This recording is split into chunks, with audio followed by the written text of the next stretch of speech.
Recording. Hello, welcome. I like video games. You like video games. These guys like video games. Let's Alright, talk about that. let's talk about that.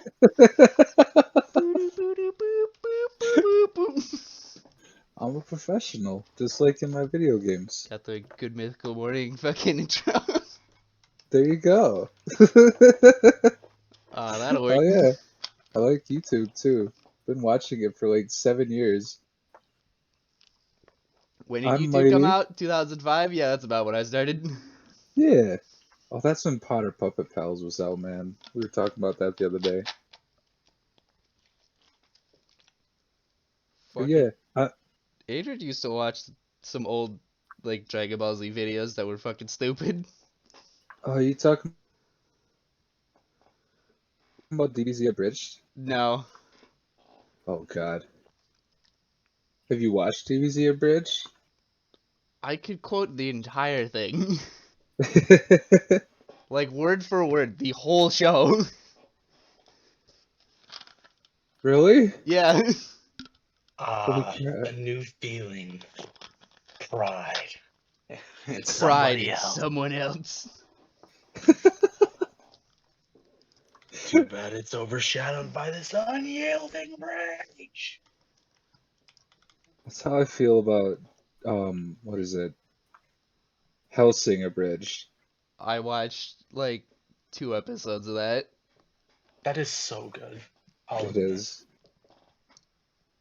By the way, the Fishes third love voice for this cannons. podcast is the guest star, Zigri. Haha. Ah, bitch. Gotta get my Ziggy, intro. Ziggy Mart. There you go. Yeah. You're included. How do you feel? I'm here. You are here. That's You exist. about the extent. I gotta turn your audio up in Discord. Yeah, I'm trying to be quiet because Cause I got I have messaged it. by my aunt. I have you set on Of course. 74. So let me fix that. Oof. It's an oof. Normally, that's a good idea, Yeah, but normally. like right now, Right now, not so much. There we go. That's better. Is he quieter now? No, he's louder. I can hear him. Oh, all right, good. That's a good thing. Cause it sounded Who are like he was you? whispering into the mic. Oh, But it's all good. We fixed it. I'm Mighty Five Nations. I make dumb videos about things that happen in other gamers' lives so we can laugh about it later. You do a fucking good job at that. Thank you. I've been doing it for a week and a half. It's funny. That's all that matters. Yep, I am exactly. deaf, It's like everything I and learned I from laughing at other exist memes. to annoy everyone. I'm literally just free content for death because I don't stream, I don't record, I don't nothing. I just vibe around him way too much. And What's that your is why we nickname? call you Content Boy. There it is. Yay! All right. You said when you came over a couple days ago that you had some questions you wanted to ask me about stuff. Yeah, yeah. So now your you're officially Twitch affiliate as of like 6 or 7 months ago, according to my subscription. And Yep. I want to know if going from gaming for yourself and gaming with friends, has it changed for you streaming it? Honestly, no. It just means Why? we can have an audience to see the bullshit that we do when we're fucking around. I gotta agree because we've had some good times, especially the one guy who showed up and said that we were scientists, and then he joined us in Monopoly. Yeah. That was a good time. I just what how do people play Monopoly the way they do? Dude, seeing the way some of those randoms played Monopoly was just oof. Oh man. So like It is slightly different, sort of. When we're in our groove and I'm streaming and you're streaming and we're just hanging out, it's a lot different feeling from streaming by myself and not having any kind of voice chat. Yeah, Yeah, because because I then you feel like don't. you're in your own world, and especially if you don't have like your mic hooked up, Right. and then you're just talking to nothing.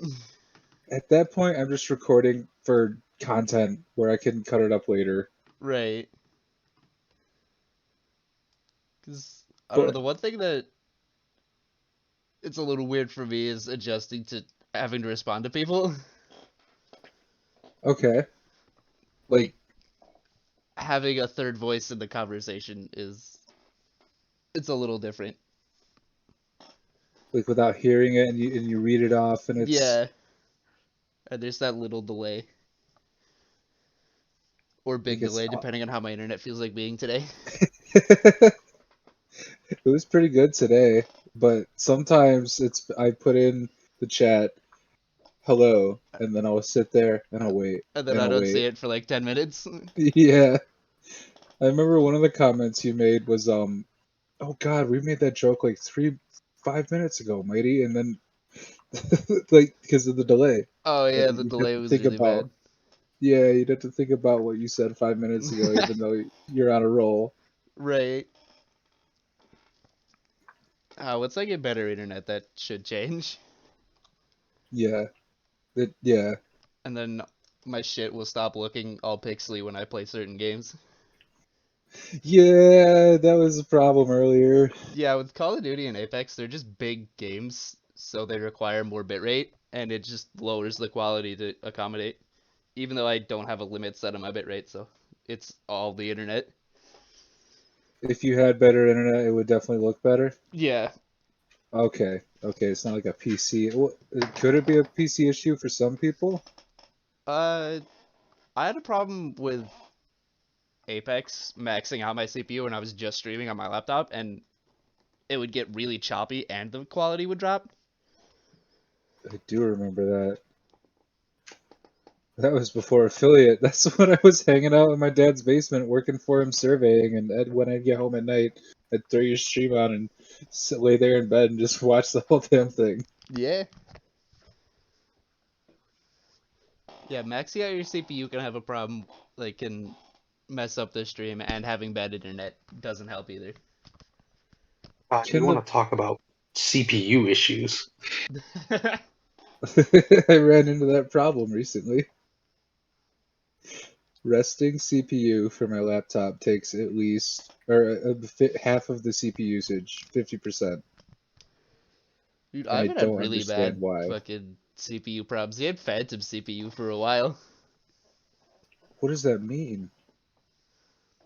Oh, just, nothing running and his CPU maxing out for no reason. What? Really? Yeah. Oh my god. And he get really bad CPU lag in, like, everything he played. So like the streaming you do now, would the investment into the PC you got recently, would you call it required or like necessary to get to a certain level of like the level of streaming you want to get to, uh, minus the bad internet? Uh, I feel like the internet is the bigger issue than the laptop. Because honestly, if Hmm. I had the capture card sooner, I could have just used my PlayStation and I would have been fine. Okay, okay. But then you need a better PlayStation. Yeah, well, my PlayStation's fine, honestly. Oh wait, no, duh, I'm an idiot. You could play offline on your PlayStation and Yeah. have it run through the yeah. Okay. But even even with that, would it be required for better streaming than what you have now? Like, say you get 100 to 200 people in the chat going off all at once, and you have the better internet. Would you be able to still do that on your old laptop alone, or would you need what you have now? Um, I don't know. It would depend on like how often. I get messages or follows and subs and stuff. Because any pop-up is going to add to the CPU usage. So like Okay. if I'm getting a lot of follows and I have the notification on screen for it, that could potentially crash the computer, but it'd have to be a lot in a very short period of time. Okay, okay. But like by the time I'd have over 200 people in my stream, I feel like at that point I would have made the money to get a better computer anyways. Right, right. But to start off with, you definitely don't need Right. that big. Okay, okay. Right. It definitely doesn't take a lot to just start. Like shit, you could just stream from your fucking system because that's a thing that they do now. I mean, that's definitely what I do, just to get it out there. Right. Now that I got the capture card, I can get the audio to it. Except for Magic, because Magic likes to destroy my CPU whenever I use OBS. Yeah, because you don't have that much CPU to spare. No, not even a little bit. The other thing I wanted to ask you about, The other thing. why don't you enjoy Elden Ring as of now? Because maybe you'll enjoy it later, but why don't you enjoy it now? Fuck, me and Ivan were like just talking about this too. Uh, Yeah, Nothing and then feels balanced. Because we talked about like, uh, none of the weapons, you either don't do enough damage because the bosses have so much health and deal so much damage that you either do way too much damage or you don't deal anywhere near enough damage and you're fighting for a long time. And every boss can like 3-tap you no matter what your health bar is. I have to agree. Because the first playthrough I played with the Claymore, Yeah, and it was a faith strength build. I struggled with a lot of bosses until I figured out how the mimic tier worked, and that spirit ashes were worth summoning in any playthrough, unless you're doing a no summon run. But it right. was not the case my first playthrough, and I struggled all the way, at least with the last 4 or 5 final bosses.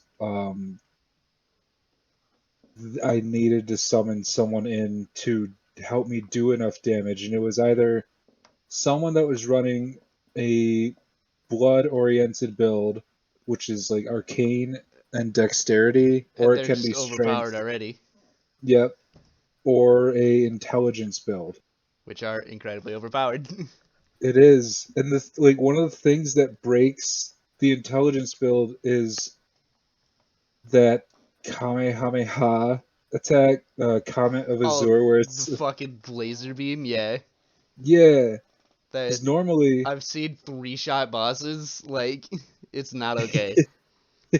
you can make it better. Like normally you use it and you can use it for about 4 or 5 seconds before all your FP runs out and you have to chug another flask.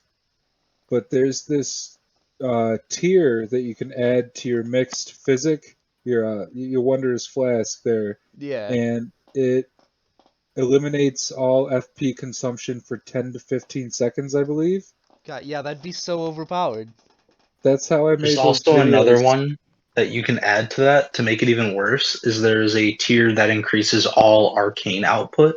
So if you do the arcane output with the 10 seconds of no like magic use, it can get really nasty really quick for DPS. God.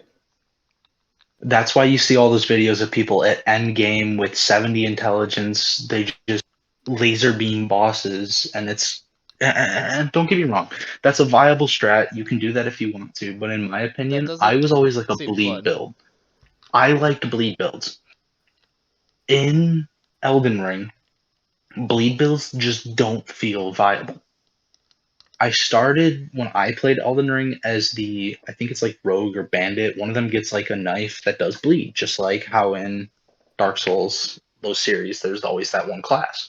Well, Right. as starting as this class, I realized I severely handicapped myself to the point where it was like so unfun to play that I had to start over and choose a different type of class because bleed just does not proc. It takes so long to proc that you're more than likely going to kill them with the low attack weapon that you have before bleed procs.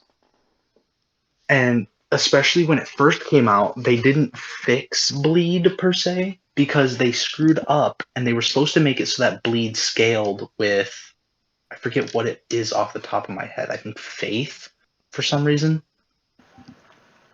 But You would That's think with this weird. weapon Rex would that would scale the Yeah. bleed. right. But when they first came out, they didn't scale the bleed with these stats unless the weapon itself used said that in its requirement. So like the Reduvia, the Bloodfang didn't get it, which was a dope bleed weapon, and I loved it, but it was like it doesn't scale the bleed like I want. Like Right. it sucked in that sense because it was like I wanted a build that I could just bleed stuff, but it just was not doable without like the Reduvias. And that early on, that's like the only weapon you can get. And even then, the Reduvias were sort of, in my opinion, sort of lame because it's this little dagger that just shoots a blood, Yeah. arc. Like, Because like in Dark Souls, you get 2 or 3 hit bleed procs. Oh, guaranteed when you're running the Uchi katana or even the bandit knife because they do 300 bleed Right. every hit. And then once the bleed procs, it's a sizable chunk of damage. It's not like an overpowered chunk of damage, but it's a good chunk of damage to keep you in fights. yeah. And when you have that compared to what you get in Elden Ring, where it's this slow, meticulous hit, hit, hit, hit, hit, hit, hit. I've now done a quarter of their health bar, and bam, the bleed procs. It's not even another quarter of the health bar. It's this little tiny, like, eighth or 16th of it that you've just been grinding away at with your dagger, anyways. So it's like, it's not Not worth it. entirely worth it. It's not worth it until unless you look it up or later game when you get Rivers of Blood and you can Mm-hmm. equip Uchikatana with the Blood Ash of War, and then it becomes more viable because you can Then it's hit viable, yeah. faster. But But like I was saying though, in that early game sense where bleed in the other games was always a viable option, early game, late game, because it was a guaranteed proc after a good couple of hits, and it was a preset amount of damage, like Right. so much of the health bar, and it just felt like this is actually fun to use. But in Elden Ring, in my opinion, early on when I played, it was just not as worthwhile. It just felt lackluster, to it use a is. proper word. Another thing I didn't enjoy about Elden Ring was how overtooled every single boss is. They always had a scapegoat attack to get out of any situation where you think you could have an attack. They did that to fuck with the veterans so bad, especially the timing of some of their slams. I remember reading a lot of reviews about it saying that it's good for newer players, but it's kind of if screws with It's you a as a big veteran dick player. slap if you've played any FromSoft game before ever. It Like, is. I like the idea of giving bosses more attacks, make them a little bit more versatile, but not fill every single hole that they could have in their offense. Like Like even it, after months of playing the game and learning their move sets, I still get hit by those attacks. yeah, because they're overtooled. And they some of the bosses have specific attacks that proc when you heal anything. Like Right, what are they? The Godskin Apostle and the Noble. They have specific commands in their code where when you heal, they will throw a black flame orb at you every time without right. fail. Like the AI in all the Soul series had that too, like where you heal and they'd have a very aggressive attack to hit you with. But like, you still had time to fucking finish the heal and get out of the way of the attack or position yourself in a spot where it can't hit you. But in Elden Ring, from what I experienced, there just isn't time.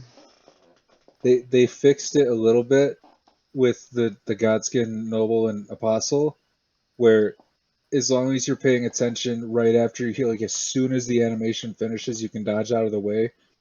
Or you can use the extremely broken Ash of War Bloodhound step, Yeah, which you remember the dodging when you're locked on in Bloodborne? yeah. It's like that but better. And it costs 5 FP every time you use it. So if you have 1,000 FP, you You can do can that for dodge all days. over the place. Oh yeah, and the iframes are there's more of those. It's broken for PvP if you're playing PvP, because I was listening to a different PvP podcast about Bloodhound Step, and the conclusion they came to with balancing it was to remove it Yeah. because it is. I I haven't made done a anything with PvP, but if the servers are any better, then honestly, whatever. But if the servers are still as jank as they have been for every other Souls game, then the it's servers kind as of shitty. far as like getting a match are no they're touch and go, because if you're playing with friends, obviously you can put in the password and summon your buddy. Right. If you're playing with randos, you might be sitting for a minute, because I feel as though it's because the amount of people playing it right now is they'll put their sign down and instantly get summoned, and you'll see it and touch it, and you could be sitting there touching 10 or 11 different signs that say unable to summon Oh yeah. Uh, cooperator. Dark Souls had that problem with trying to find your friends, and you get some random dude and they just jump off the map immediately. Because not having a password in Dark Souls made co-op very difficult. I remember that when we were playing Dark Souls together, and I, I'd get summoned in, or I'd hit a summon sign, think it was you guys, and some rando pops up. I'm like, oh god, this is not you. This is not you. I don't know who has the password, but this is not you. This ain't the guy. But PvP in Elden Ring right now is it's dog shit. It's broken. There's a couple different exploits where there's a certain Ash of War that you use with a certain incantation. It's like blood or flame protect me or flame heal me, and you pop that off when you have this fire Ash of War, and it will create a continuously damaging fire output from your body. So, say you're facing somebody and you pop off this exploit. You don't have to hit them with your sword to damage them. You can just run up to them, and it damages them and staggers them and kills them instantly. God damn. Of course, some people are gonna find exploits. Like they'll find exploits in anything. My biggest question about exploits like that is, did they ever fix the shield one? Where the shield would be like, oh, if you're taking in a status effect, the enemy takes it instead, like whoever's around you. So people would like curse themselves and just walk up to people and like instantly curse them in low level, because it was something you could get very early on or while low level, and used to just be able to bully people that way. It was very frustrating to run into that, especially when you're solo and had no idea it was a thing. It was a thing I ran into in my very first like player versus player experience. Yeah. When If I'm you're learning talking, games like that, I want it to be offline so that I don't have interference from other people. Mhm. that's like the only good thing about PvP in Elden Ring is you can only get invaded. Like in Bloodborne, you can only get invaded when you have somebody summoned with you. Yeah. Um, But if the shield that I'm thinking about that Zigri is talking about is the fingerprint shield, in which case, no, they have not fixed that. It is still the same. That is slightly frustrating to hear. Yeah, it's bad. And they found this another exploit on PC Elden Ring that you do one of the Dragon Arts incantations. I think it's Egg Heals Flame, where you pop that off and you do some kind of input and it infinitely pops that off. but the flame that you normally see when the incantation is going off isn't there. So you say you get in a PvP situation and someone pops that off, you're not going to see anything on your screen, but you're going to get hit for damage, and they're going to be like 10 feet away from you. Oh, that's fantastic. I don't ever want to play PvP in Elden Ring unless well, I do, but at the same time, I don't. I don't like doing PvP Only in the reason Souls games because fucking the servers are crap, and you can get lag backstabbed in the front, or like roll into a backstab because they're somehow behind you and dodging your shit or something. It's just awful. I was gonna say it felt better in Dark Souls 2, but then I thought about my PvP experience in Dark Souls 2, and it's everything you just said. I don't. That's like the Happy Souls video of the dude just lagging out and stabbing him. No, no, no, no, no, no, no, no, no, no, no, no. Stab. Oh, I gotta get that audio to use for a video sometime. I don't know, man. I've been enjoying Elden Ring just because it there's besides the broken builds and the weapons that really aren't any good unless you put something exploitative on them. Right. There are a lot of options for you to take care of enemies. There's the obvious ones like Mimic Tier, where it summons a copy of yourself, and there's two other Spirit Ashes that you can summon that I think it's Oleg and Black Knife Tish. Those ones are similar to summoning a copy of yourself, but they're enemies you find in the game. Um, if you cut out the broken stuff, I built this build where it's a katana with, and that's the other thing is when you're going throughout the game, you can get different ashes of war that add their own scaling to the weapon you're using. Yeah. But if you find these whetstones, you can have that Ash of War on your any Ash of War on your weapon and scale it with those different effects. I have a Uchi Katana, Bloodhound Step on it, and it scales with it's got frost proc on it, so it's dealing frost and blood damage while allowing me to use the Bloodborne dodge that breaks the game, and that's just in my right hand. In my left hand, I have the Moonveil, which is that sword that shoots. It's similar to Dark Moonblade, except it's a katana. Yeah. So you have those two, and you can skip around the boss all over the place, and then you switch your offhand to say a catalyst or a staff, and then you can start firing off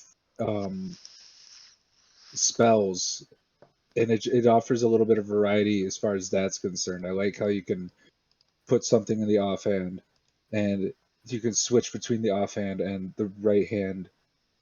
I'm not going to say better than Dark Souls 3 or 1 or even 2, but it it feels good Yeah. playing it. But I like you said, it is definitely better playing with friends on it. Like I haven't done that yet, and I feel like I'll have more fun playing the game that way because like playing solo, I wasn't having fun, and everything just made me incredibly mad, like way more than it should. That means you either gotta get a copy of Elden Ring for the PS4, or I have to get a new PC and a copy of Elden Ring for the PC. Fucking PC Master Race. Say I the I do not have a preference between console and PC. I I will don't not shame either. other people for having a preference. I wish they had more support for the well, just because this is what I have in my house right now is a PlayStation 4 controller. I don't have a 360 controller or a Xbox One controller, which are optimized for the games you can play on Steam and for the PC. Yeah. And I ran into this problem with Dead Space 2. I was able to eventually find a way to play with the PlayStation controller, it was through Steam and then big Steam picture mode, and then I was able to play it with the controller. But if I wanted to not do that, I had to go and buy a Xbox One controller, which doesn't seem like a bad idea. I mean, You that's what shouldn't I see. have to buy a controller. If you have it set as a configuration on your on Steam, it should just automatically do it. Right, on Steam. But like the copy of Dead Space I had was through their weird streaming app, Opera. Oh, okay. No, it was something, but it's through EA's personal Steam library. That's The cloud EA Play, yeah. library. Yeah, that's it. That's it. I feel like games should just be like all games should just be crossplay. Like honestly, That's the thing that games makes me have sad about crossplay. Elden Ring. They should just all have crossplay. I would agree with this, except for the fact that they did like a study with Rainbow. Some games it just wouldn't be possible. They took a console level diamond player and pitted them against a PC gold player in just a 1v1 scenario. And in every instance of it, the PC player came out on top. And it was just because PC over console in some cases just is gonna dominate. In a game with Siege, or a game of Siege at least, where it's one headshot matters so violently, you gotta understand that in that case, it's not a good match to take a PC player and put it against a console because the PC can flick so much smoother and so much more controlled than somebody on controller who has a joystick. Yeah, Because you've got that arm's reach, you've got that full arm to move your, hand, and yeah, you've got so much more control with this mouse and so much faster than, oh, I'm gonna flick my joystick and I have to take a second now to fully turn. You right. know what I mean? Yeah, that makes sense. Like instead of using only the muscles for your left hand, left thumb, or your right thumb to aim, you You have have every all the single way up your muscle shoulder. exactly, and you're Hmm. able to very quickly twitch it with the But like, mouse. they're So it comes down to very niche situations, though, because that is a right, niche situation I'm talking about, is Rainbow Six Siege, where it's such a highly competitive game. You know what I mean? right. But Yeah, then you could have like just have crossplay for like the casual experience. It doesn't have to be just for ranked. Like you could leave That is ranked out true, of though. that. Yeah, that is true though. But it does come down to though where it's like, sure, a PC player and a console player can have fun, but in a game like at least in my experience of Siege, it was highly competitive to the point where it Right. was even casual was full of sweats and people who wanted to win. It was not like a casual play for fun experience. That's just the toxicity of the Rainbow Six Siege community, though. Like, That that is true. I was part of it. I got out of it. I'm happy I did. But like, that just boils down to the Rainbow community is incredibly toxic and set in their ways for no reason at all. yeah. I'm But kind of that's just one glad. community. I don't know, like honestly, like anything else. Like we've seen Call of Duty's done it. Call of Duty does pretty okay, I think. Generally with controller versus PC, Right. like Because you could use they do it controller pretty on well, PC anyways, so. and a lot of people opt to do it. Just like with Apex, where Apex is crossplay, a lot of people opt to use the controller anyways over that PC control Right. because Aim don't assist. get me wrong, where I was talking like Apex where or Siege where it's one shot matters. Apex is consistency. And Right. it's a lot easier to be more consistent with a controller than it is with a Right. mouse. It takes out a lot of the uh learning curve, I guess. Oh man, that's an entirely different issue than what I like. When you brought it up, I'm like, okay, okay, and then you kept going. I'm like, this is different than what I thought it was going to be. Because when you said at first it was a niche issue, the first that like when so you say you keep crossplay for casual play or ranked play. I feel like that deters some people from that game if they can't do their mode with the people they want to play with. Like, Right. But like if you're yeah, gonna be at the top level of a game and you're playing competitive to be at the top level of the game, you could easily find more people to play with if you're good at the game. you make a fair point. And You it's not have to the be mean internet. to like drop your friends in that situation, but it's just a sense of if you're trying to go to that level, you want to find people who are willing to go to that level with you.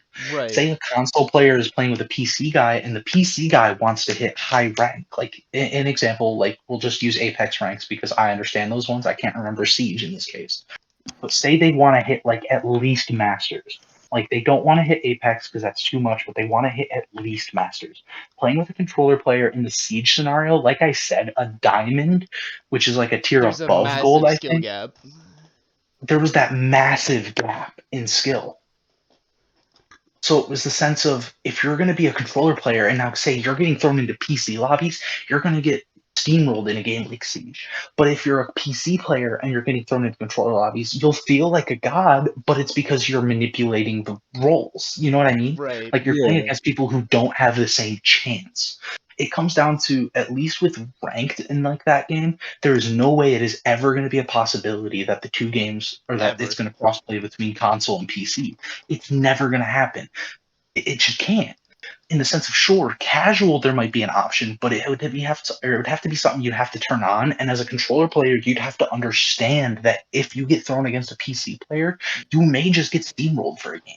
Not a lot of people like doing that though. They don't like getting steamrolled. They like having the chance to do things. It's very, like I said, it's a niche topic because I'm talking about one game. Right. But this comes down to like with Apex, it works fine. It works well because controller and PC are evenly matched because of the level of skill it takes to manipulate both the mouse and the joystick. We Right. look at other games, if we go to other categories though, like RTS games. Let's consider the differences between mouse and keyboard on like an RTS game like Halo Wars, just because this is one I know, or StarCraft, compared to like being able to do them on controller. On controller, yes, you might be able to you know, be able to group your units a little better because you have the A button you can just hold and select all your units, so on and so on. You can create armies based on your joystick or your D-pad, but you also have to consider on PC in the sense of I can now click around the map, teleport where I need to see my armies right now. I can also click drag to control my armies. I can now right click to move or right click to attack, left click to move. You know what I mean? There's so much more of a possibility with PC because there's just that much more of a control spread. It comes Right. down to it's very like, and RTS games, don't get me wrong, there's not really ranked to RTS, Right. but it is competitive in some sense. Like StarCraft did get very competitive, and there were competitions. Like there were massive tournaments of people versus people that would play that like competitively. And it comes down to most of them were StarCraft was like I think a PC exclusive, like it never got the light of day on console. But just imagine if people were trying to do console on StarCraft, where you have to manage 6 bases at once and snap between them. screw It's that. not going to be as easy. You know what I mean? Right. Like Yeah, for PC exclusive Crossplay is games, just it's a whole like it's kind of its own thing if it's a PC exclusive. Like if you have both options, why couldn't you have crossplay for at least casual? And like I said, that could be doable. That is possible. But the other thing you have to consider in that sense is the war between consoles, which is settling down because you're getting a lot more crossplay between every console. And then PC is also getting into that action and getting a lot of crossplay with consoles. I think games like No Man's Sky, where it's very PvE, it's not PvP, that makes sense to have stuff like that. It's perfectly fine to have crossplay so that everyone can play and just enjoy. Stuff like trying to think like Diablo would be fantastic with crossplay because it's not like PC is going to get an advantage over controller and which they're going to be able to Diablo? play in game Honestly, and the have fun. advantage for Diablo is goes to console. Like the inventory management's better on console. But like Sure, that is sort of true because in PC you've got the boxes and on console you've got just the general areas and so many items. right, and then you get Don't the get me combat wrong, roll there is that. bullshit. Yeah, that's it doesn't even really do anything. I just love doing it and Right. personally. It gives Um, like no dodge. It's not none. worth it. It's just fun to do when you're running and because there's a lot of running in Diablo. Let's be honest. And Right. I think I'm talking about Diablo 3, correct? Yeah. Because Al asked which one. I was thinking like Diablo 3 was the main one that I'm talking about, where it's on console, it's on PC, it's a Blizzard game, but Blizzard has two different makes of it right now, which is the only thing that sucks for it, and that's why they won't crossplay, because there's the Nemesis system on console, the inventory management is different, and the role. And implementing those on the PC would, It'd be a frankly, little difficult. yeah, Well, like Okay. the you Nemesis Okay. system could probably just be imported, but the roles you'd have to figure out the control system, how you're going to do that, especially with a point and click game like Diablo sort of is. but you could honestly do away with that on console and it wouldn't do anything to the game. Yeah, like that's the biggest thing too, though, is like a lot of games come out with mismatched versions for Right. crossplay capabilities. You know what I mean? Like I guarantee you, I know Siege. The other reason they were doing it is because they did break their like compatibility. They would do slower updates on console than they did on PC. They would update PC first and use it as like a testing ground, and then it would hit console. Right. Um, it comes Right. down to that same sort of thing we talked about before. I know where we talked about testing grounds being used on one system but not others.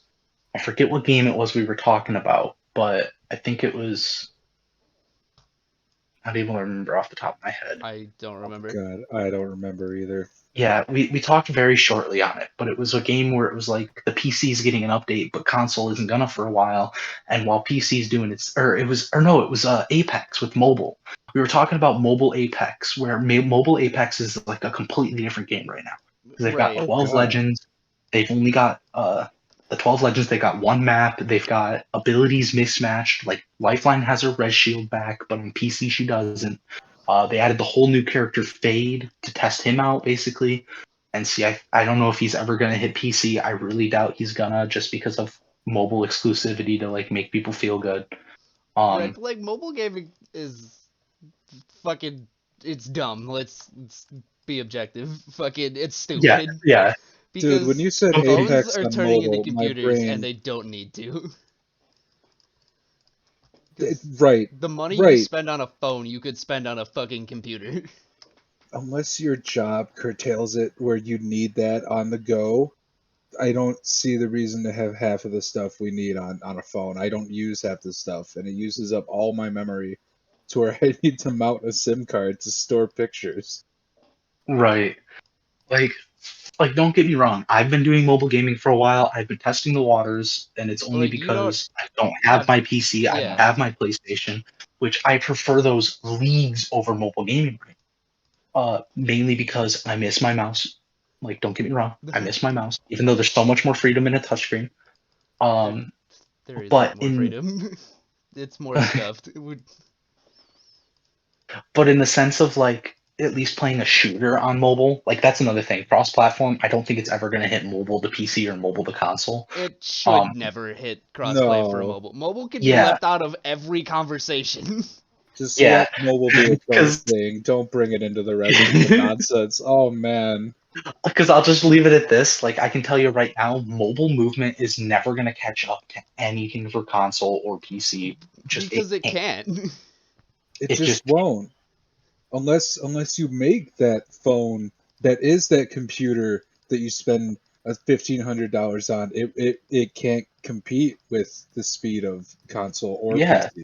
Because like even for me, like I've been playing mobile games, but I've connected my PS5 controller to my phone to play games because it's just like with the sense of like playing a It's shooter with these terrible like touchscreen controls, it's not fun. Especially when Yeah. you go in to play these mobile shooters and it's like half of your screen is covered by controls that are all on a controller. Like, right. what is the point? Like, And then your thumbs are there. And then you yeah, got big thumbs and you can't push all the buttons right. it sounds like a personal problem. It is. Oh, he admits it. He admits it. Okay. It is. I It got is. fat thumb. See, I have tiny hands and it's like still a problem for me. So like mobile gaming is just its own league of bullshit that doesn't need to exist. No, no, like the most mobile gaming could like Pokemon Go is cool. That's the furthest I think should be optimized for it. Right. Unless there are those people that do have to play on mobile. I don't know them, but they're out there. But like, It's Tetris in order to and get a Duel. phone that can run games consistently and well, you gotta spend a shit ton of money. You got to spend Like, more than you would spend on a console or and the or I'd even copy of the say, look game. at it in the sense of this. I have an iPhone SE. It's the second generation. It was like a $300 phone.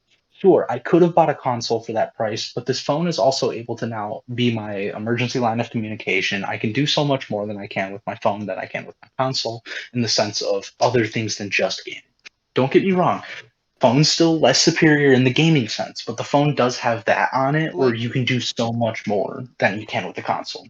There's so much more freedom, especially with an Android and an Apple, where we can get in the sense emulators. You can't do emulators on a console at all because consoles have strict rules to what's able to be uploaded, just like Apple with their iPhones. But on Android, you can download an emulator, you can download ROMs, you can play whatever you want like that. right.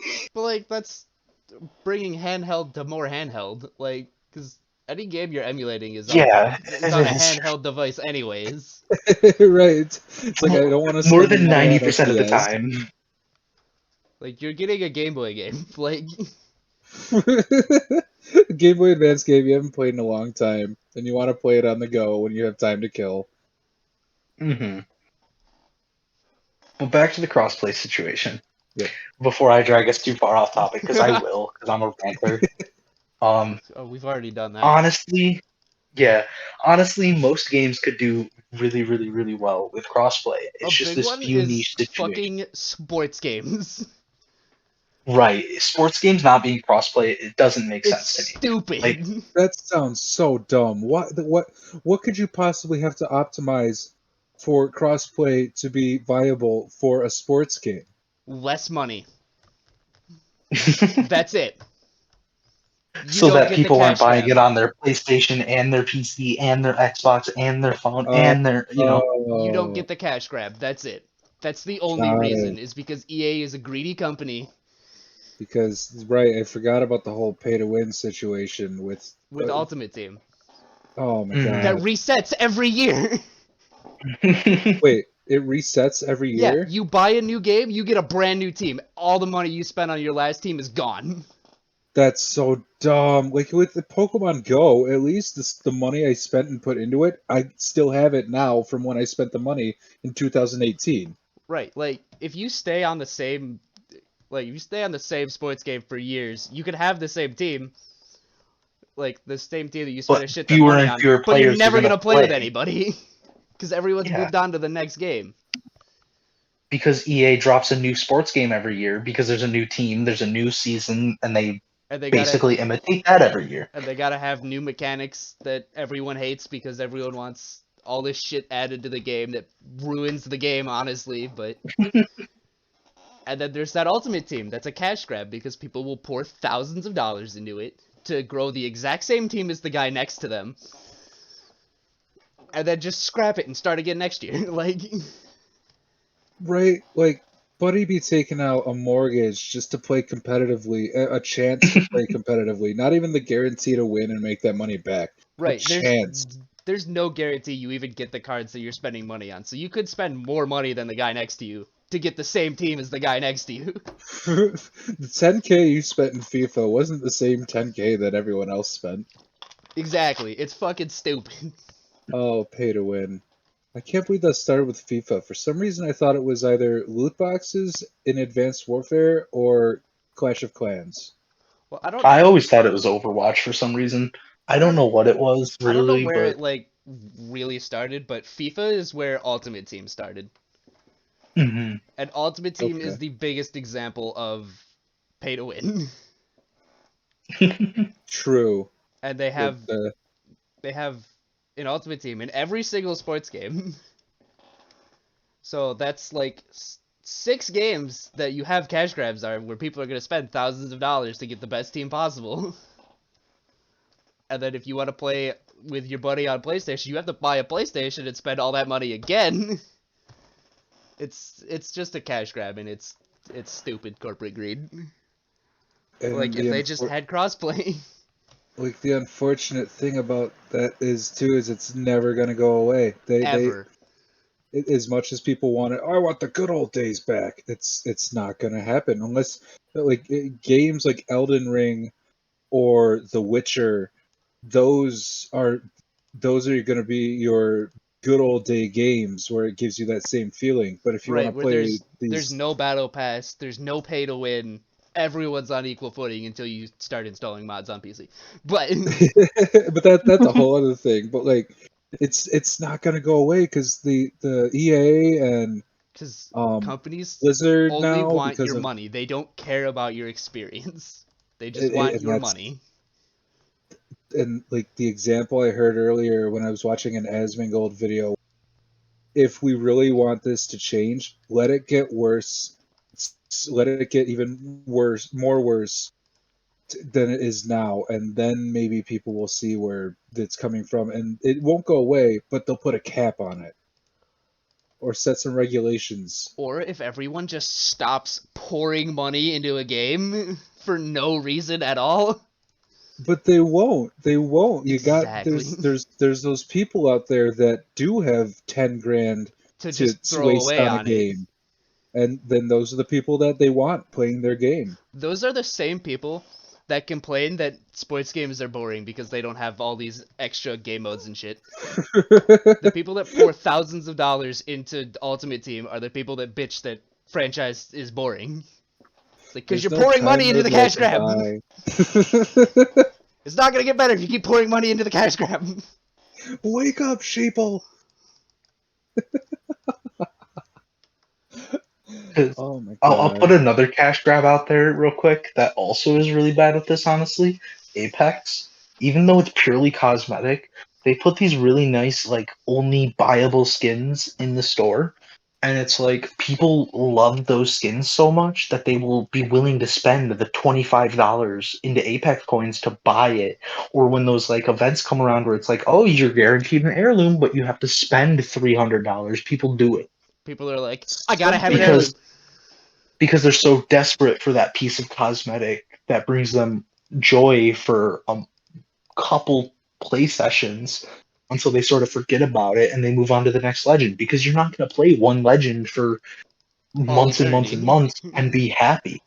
Like, sure, there's some people out there who can. Like, I did it for a long time with Lifeline, but after a while, Lifeline just gets boring. I moved on to Octane. I did it with Octane for a while. Octane got boring.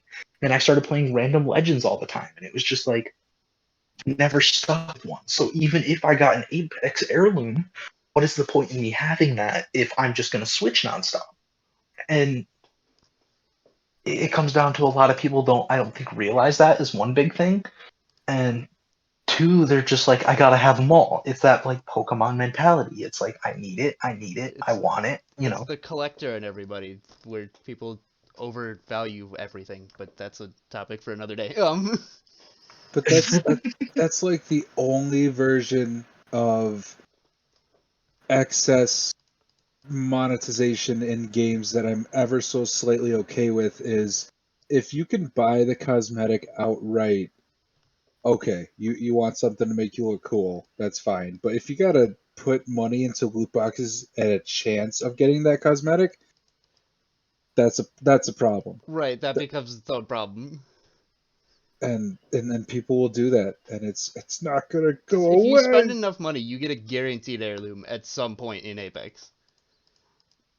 Someone did Asmongold did a study about that with Diablo Immortal, which just came out, and in order, okay, so their And you, upgrade system isn't it is like like you could pay a couple $100,000 to get the best shit in the game? Like right off yes, rip. yes, there is a certain amount that you can put in to get a guaranteed legendary gem 5 star, which you can put in another gem that you have to spend another 50K to put to get at all, because they do have a cap there where when you buy a certain amount of whatever uh, currency you're buying in game, they will give you a guaranteed legendary. But Yeah. it's like 10 grand in USD to get that. And it's not, yeah, Like, that's kind it's of a little bit of incentive to not do that, is the sheer amount of cash. But people are fucking dumb, and they'll just spend the money anyways. they'll do it and they'll And spend that's why it. they won't add crossplay. It's because people are willing to do it on multiple consoles. Oh God, that's right. That's how this whole conversation started. Was because Yeah, of crossplay. crossplay. Oh my God, I just realized this whole conversation started because of a question about, do you like Elden Ring? No. And that's Oh why my we're making a God. podcast.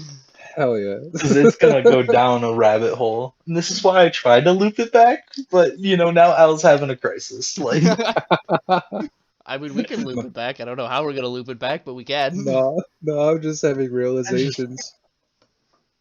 I just So, want to take a look at personally at like the look of what games would not be ideal in the sense of crossplay. Because like I was saying, like PvE games, it makes perfect sense to make them crossplay.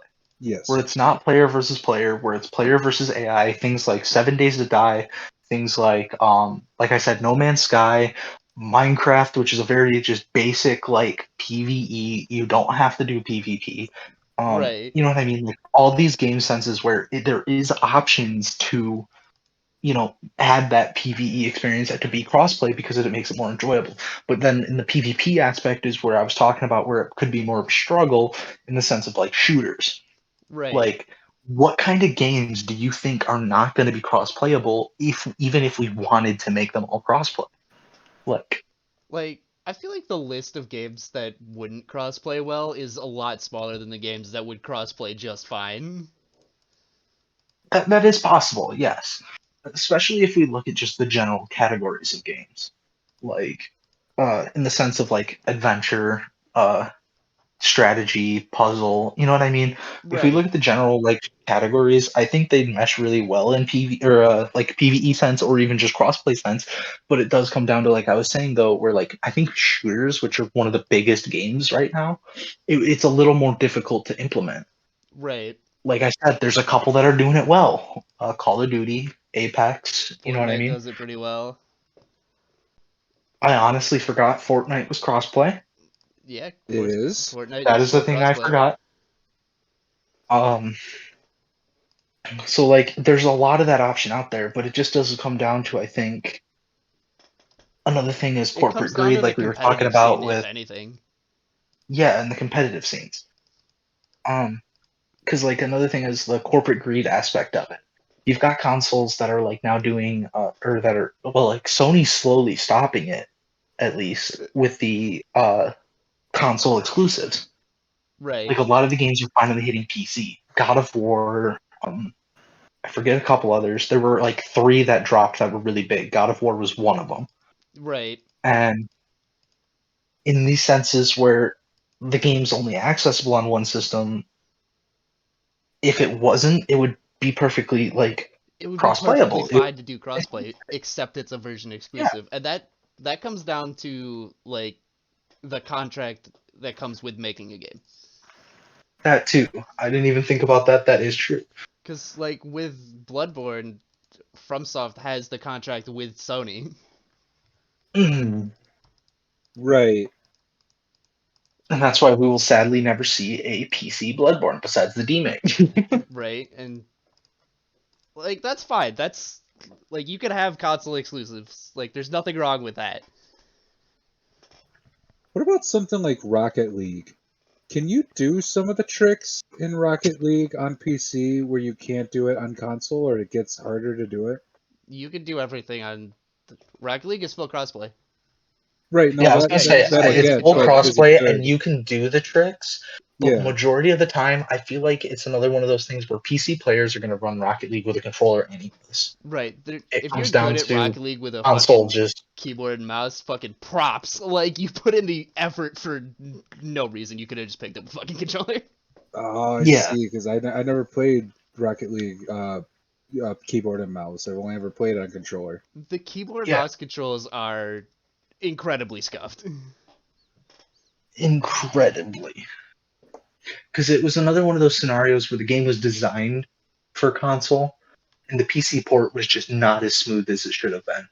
There are a couple games that really do that, and just it sucks. But like, there's Believe me. also games that like even making them on PC, they still run better with a controller, and they recommend that when you launch the game. They're like, this is recommended to have a Yeah. controller. Like an Um, example that I could think of is I Am Bread. that is a perfectly fine example right there because that is one where the game developers are like, this was made for controller. Good luck with a Right. keyboard mouse It's scenario. like Like, on the opening screen, like, pick up a fucking controller. Or you're gonna have a bad time. You're gonna have a bad time anyways, but pick up a controller, please. right. If you don't pick up controller, you're gonna have a bad time. Okay. Pretty much. Oh my god, I just thought of like, so when you guys think crossplay, do you include the Switch in this category? Because their controller is very. I don't know if you've tried to play Dark Souls. You can obviously change the A and B button to do what you need them to do. But as far as like Call of Duty, do you think you'd be able to have the same performance on a Switch controller, even They if it's have pro style not controllers, so I feel like right? it would I be was gonna fine. say Like if there is the I option of the did pro forget about styles, and they those. work just like the Joy Cons will. They're the same amount of buttons, they're the same amount of controls. It's just that awkward grip. I forgot Honestly, about especially pro for a controllers. console player. I was just thinking about the your audio Joy-Cons. cut I out. forgot about the pro controllers. Is it good now? Yeah. All right. I forgot about the pro controllers. I was only thinking about the Joy-Cons. Like without the pro controllers, it'd be a little difficult because movement on a Switch is like mobile a little awkward. Yeah. Because I'll even admit, like at work, we sell the Switches, of course, and the other thing that I recommend personally, whenever somebody gets one, is not even one of those pro controllers. We have grips, or not grips, but controllers that we sell that are like bigger, thicker Joy Cons that fit and feel more like a controller. So Right. it's this nice, comfortable grip, especially if you're used to other console gaming, that is going to make the transition so much nicer. There are plenty of options out there. These grips are fantastic on the side of the Switch. My buddy has them whenever I'm at work. He's in the back just playing on his Switch, and they're fantastic. He's handed it to me. It just feels that much more natural. Then again, I was a console born player in the PS4 and the Xbox like sense, where I was so much more used to that big bulky controller compared to those tiny Joy Cons. But like those Joy Cons have no issues because even when you buy a Switch, normally they'll come with the uh, controller hole where it's the square controller with the two little grips, and you just slide your Joy Cons in, and they work. You know what I mean? Right. Just out of curiosity, I know it doesn't really matter where you buy them from. Like, are the controllers that you guys recommending third party or first party from Nintendo? Just that I know it doesn't matter like the difference between them when you're using them in game. But I'm just curious, are they third party or first party, like from Nintendo themselves or an outside source? I think these controllers are technically third party in that sense. They're not Nintendo sold like by themselves, I feel Okay. but like they're licensed by Nintendo, just not produced by Nintendo. yeah, it would be like a sense like that. Like you'd have to have permission from Nintendo to create those. Um, Definitely, especially to be Ah, sold at retail in stores. You know what Right. I mean? Not just an got it. online sale. Right, like I It found some stuff on Amazon where it's very questionable whether or not they got a hold of Nintendo to make these things. yeah. Sometimes those are the better Or option, which is fucking hilarious. Really shows the ineptitude of corporate greed. Yay, money! Oh, you're having a bad time? I don't care. You already paid for it. Pay more money, you'll have a better time. that is the thing I feel about Nintendo though is their prices sometimes can be gougy compared to other things. Where like Mario after like the sense of the Wii U and Mario Maker, that game to like the death of the Wii U was $60. And Even Nintendo today? changed. I don't know about today, but like I know till the death of the Wii U, where like they switched on to the new console and they stopped making Wii U stuff. The game was like $60. When Nintendo is very neat with their prices and doesn't like to do discounts. The biggest discount I've seen ever on a game was a Mario Kart mix with the Rabbids game. and it was the weirdest thing I'd ever seen. And it was down to $20 after launch, and it was the weirdest thing. But it was like the only sale I've ever seen on Nintendo that was more than like $10 for a game. Like, I very rarely, personally at least, get to see Nintendo go on sale. I know Sony does massive sales all the time, Xbox does, and PC, of course, is gonna, because Steam is a massive platform and they have the money to waste. Like, that's a That whole was nother one of story, the though. crazy things I noticed about Nintendo games was, unless it was an old Wii, especially in today's market, if it wasn't an old Wii game, for some reason the games held their value versus a let's say a copy of Dark Souls 2 for the PS4. You can easily get one of those for $5 to $10 And versus mind you, that'll be retail. Like, that is going to be the retail price on those types of things. it is. And then that was the thing about the Switch games that blew my mind was they held their value over time. Um, That that's just the thing with Nintendo, with their shit holding up value over time and just being greedy. Like because that's stores even trying to like sell Rocket League for $40 even though it's a free game now. that's like what am I trying to think of right now? Shoot, I had it in my brain and then I forgot it. Brain do be like that. Weren't you and Nightshade From having this okay, down the rabbit conversation hole. earlier?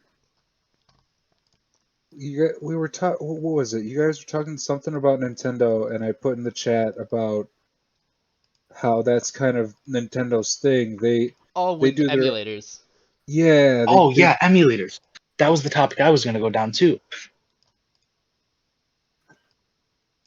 I was going to let you go first because I interrupted you. Sorry. oh no, you're good. Nintendo kind of does their own thing versus Sony and Sony and Microsoft. They are very much about the money that they're gonna make from the next upcoming game coming out. Whereas Nintendo just kind of does their own thing, and I really like that about them. They're not greedy in the sense of loot boxes or pay to win. They come out with their games. They're They're very all about child friendly and making the game as easy as humanly possible, and Well, that's 20 not bros also spending fair. a shit ton of money on it. That's also not fair to say though, because Nintendo did drop one of the first like 18 plus like anime games. Like True, yeah. they what they was it did drop called? that. I don't remember what it was called, but I remember it being a massive thing because they're like, by the way, this game's gonna have like full blown like nudity, like full blown nudity. Like we do not care. And it was What when the Switch really? like first came out. Yeah, Was it Pantsu Hunter? it might have been. I'm not sure, It's the but one where you hunt the Pantsu. it was a game where it's like, yeah, we'll have full blown nudity. We do not care. It is our system. It is our platform. Whatever. But on the sense of emulators, what I was going to say with emulators too, though, is we cannot forget that Nintendo with emulators is very unhappy about it, even fan creations. Right. Remember that Nintendo is allowed to, if they find out that you're running an emulator, They they can are sue allowed to you. sue the hell out of you Yeah, that's what because me and that they, shit we're talking about. Because I talked about playing Pokemon, and he's like, "Are you playing on an emulator?" And I was like, I That's kind of what it hesitantly was. was like, "Yeah, I'm playing on an emulator because now that's on the internet." yeah, But like, fuck it, everyone plays Pokemon on a fucking emulator. Like, come on. Especially yeah, nowadays, how are you going to capture a playthrough of Fire Red on They have Twitch? they have converters to do Game Boy to HDMI. That's a thing that yeah, they exists. do. I Or you could suppose get a you GameCube could. to Yep, HDMI.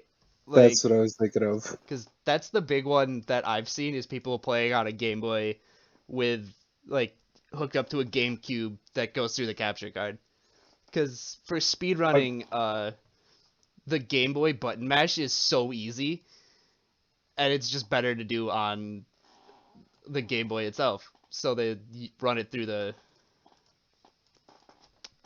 GameCube. But like but that, what's the cheaper option? Cheaper is fucking definitely emulating yeah. Because good luck getting a until fucking you mint get condition sued. GameCube. Like, But like even on fan creations, we can't forget about that one game, Pokemon Uranium, that was up for a short while. I remember that. Pokemon Uranium was a very popular fan game. Right. Very popular. And people were raving about it because it was one of those things where it's like it's not completed, it can be completed, and it can be fantastic. But then Nintendo turned around and they heard that somebody was making a Pokemon game and it was a fan game, but it wasn't licensed by Nintendo and they weren't making the money from it. So Nintendo turned around and they're like, hey, if you don't stop this project now and take down every download link, we're suing the living hell out of you. Right. And it was just one poor dude who was making a fan game by himself and did Right. fantastic like work on it. That doesn't even come down to Nintendo agreed. That's just Japanese copyright I was copyright just law. about to say Yeah. Because the Japanese copyright law is entirely different than the American copyright laws. Weren't you and Nightshade earlier talking about that one? I know the guy you're talking. Can't remember his name, but he made anime review videos, Totally not and Mark. Yeah. he got his 'Cause entire channel shut Toei down. is the greediest of all fucking companies. Like, they're the king of greed. Like, everyone understands that. Because, And- like, they're the only company that will destroy your entire life over, like, a 2-second clip of anything that they have any affiliation to. I'm like, speaking of crossplay, that's a whole other bag of worms with other countries' copyright laws versus the U.S.'s copyright laws, because the YouTube is in a very weird gray area as far as that's concerned. Enforcing their copyright laws, like you can They do don't it in even America. enforce it. The That other companies enforce dude, it through YouTube. like those videos I shared. Oh my god! If you get a chance, I shared it. I think in general, part 1, part 2, and part 3 of the way YouTube is handling their copyright abuse right now, and The way they handle it is they don't. it's I don't need exactly a what's going 3-part video on. to explain it. They don't handle it. No, and it's like it's the first one is a half hour, the second one is an hour and a half, and the last one is an hour and a half, and it's entirely this guy that has copyright abused the heck out of the system. But because YouTube doesn't want to be seen as a moderator for their own system for whatever reason, they won't deal with it. I do just want to bring up, because you mentioned crossplay, that does bring up another thing about like the idea of having crossplay between everyone, is you can't forget a lot of countries have different versions of games. Even in the sense of, just like, for example, I think Call of Duty, with one of its most famous scenes, the Remember No Russians mission, Yep. that is changed completely in so many countries because of the amount of violence in that exact scene right there. Right. Like, But, like, that's one thing in an entire game, and that's into the story mode anyways. Like, story mode is generally Well, and like with that, they single also put in the option about are you sure you want to play this mission? yeah, They gave you like 3 fail safes to try and join it. But I do see what you're saying, because in the German version of World at War, all of the Nazi propaganda is entirely changed. Isn't it censored out in anything that's not the German version? Yes. I know in Well, like the no. American copies of shit, they have to censor it in some way. Like, In the American copy of World at War, you can see the German, like the swastika, no problem. It's as it was in the day back then. They show old footage from back in World War II in their game during the cutscenes between missions, but it's in Germany. It's entirely changed because of their laws on that topic. Same with Wolfenstein. You can see the Nazi symbol and the Nazi propaganda in that game because it's about a futuristic world where what happens if the Nazis did win World War II and they got all this technology and they contacted aliens and blah blah blah. But in the German version, instead of seeing the swastika symbol, it's like crosses or something, yeah. and not the Iron Cross. It's an entirely different thing. No, it's not that. It's like lightning bolts are something. It's not what's in every other version of the game. Oh, let me look it up. Okay. But I only bring this up because I know there are a lot of countries that do this when a game comes out, even in the sense of just even bringing back the loot boxes talk. Remember, countries like Sweden completely banned the game until it removed the loot boxes. Right. They did. Yes, I remember that. What Because game was that with? Overwatch Yep. and FIFA, I'm pretty sure it was the two of them. Yeah. So in the sense of now, you're either in the sense of at least FIFA, you're handicapping these players in Sweden that can't spend the money, or you're getting them less cosmetics and less, you know what I mean? Because it promotes that gambling thing that they talked about in that time with loot boxes, where it's you have no choice what you're getting. You're just spending money and you're getting a random item. Good luck, enjoy. Like, Oh, I see what the change was for Yep. the Wolfenstein. Yeah. Yep. That's the weird like country to country there. But as far as like the pay to win thing, same with Diablo Immortal that just came out. It was completely banned in 2 or 3 European countries because of the monetization aspect of it. But that comes down to corporations. That's corporation fault, not uh like player base fault. Right. but And it that's still all. comes down to there are going to be different versions for like country. It even comes down to even just a sense of remember like when you had Dark Souls on your PlayStation and there was the original version and then there was the European version, which were identical games. Don't get me wrong, just one had a Yeah. different tag. And it comes Yeah. down. It But just comes even down the to each different thing tags, has you its could own still tag. play from like you could still play across tags. Hmm. But I mean, even in the sense though of like, imagine though where there's those different versions and now stuff's removed. I know for a long time Japan doesn't like blood. They don't like nudity. They don't like blood. So they change a lot of aspects from these games to make it more friendly and not as That graphic. sounds the exact Um, opposite of what I've heard about Japanese well, culture. no, I only say this No, at least no, about no. Japanese art. Like with anime, you got to think is one of the biggest things. Anime changes so dramatically. Like if there's blood, it's green or white. In You know what I mean? Japan recently, they're like when I Has hear that that changed? there was no, it's gotten worse. There was this, and this isn't related to video games. It's more just Japan. There was this school that outlawed girls having ponytails because they thought it would be too arousing for the male teachers. Really, from what I heard Yes, about Japanese culture, is nudity was like more accepted and it was like more of a widespread thing and not like for like on TV and shit. You could see more nudity and shit. that's true. I Yes, know that China's still is. strict about it at least. At least I China's think they strict are. about everything. Let's be 'Cause- honest. yeah, Yeah, that's a whole nother can of worms. But crossplay between regions would is but I then don't that's know. another thing too, like country specific games. Like don't forget China came out with a amazing Call of Duty that was specifically locked to China. That Right. What Call was of it? Duty Online. There were a couple of YouTubers that you could see gameplay of it. I know one that I watched was Merc Music. He did a couple videos on it, and it just looked fantastic. There were so many different modes. There were so many different weapons. It was just a complete mesh of just amazing looking like gameplay. And that does come down to the country lock of games, though, not just the sense of like crossplay for that, but like um there that comes down to like I was saying with the system lock, how there's some games that are system bound that just will never see Right. the light of day on other consoles or other systems and have that chance to have that crossplay feature. I gotta pee real quick. I'll be right back. You All guys right. keep talking.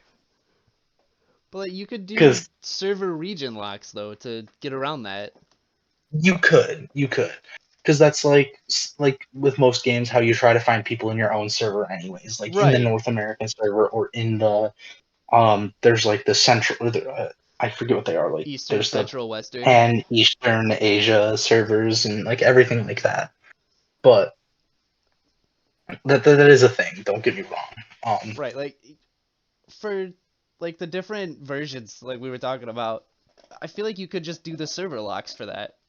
Like different That versions is an having different idea. censorship. You could just have server locks or just not do worldwide servers for that version Hmm. and still do crossplay. That is true. And, like, even with I that, think the people are biggest still thing gonna is it find a comes down. workaround anyways. So, like, it wouldn't matter either way. People are gonna find a Yeah, workaround to get whatever version they want, no matter what we do. just like how I said, there were YouTubers that played, Right, games that are region locked anyways. right. People are But going to find a way around it. yeah, because that was What like are Spiffing Brit. Like even Spiffing Brit did that Total War one that he did a video on, where it was like it's in China, it's here for 2 weeks. In the 2 weeks, he learned how to get it, download it, install it, and it took him a ton of time. But he finally got it working for the last week, and he played, and he enjoyed the hell out of it. And it even came down to where he got like a full 20v20 of just English players, or 10 Right. versus 10, sorry, where it was just all English players and his friends that he got from his server, like, hey, let's do this, and got all these guys to get it. But there's always a workaround for that. You're right. There's But there will always be a workaround for anything online. would a VPN allow you to get around? Probably.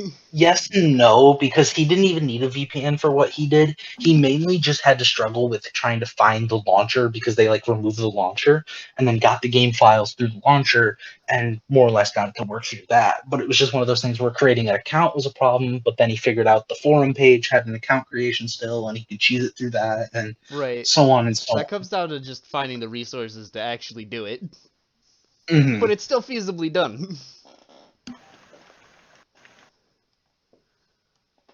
Oh my god. The the biggest thing about crossplay is it literally just comes down to the corporations at this point.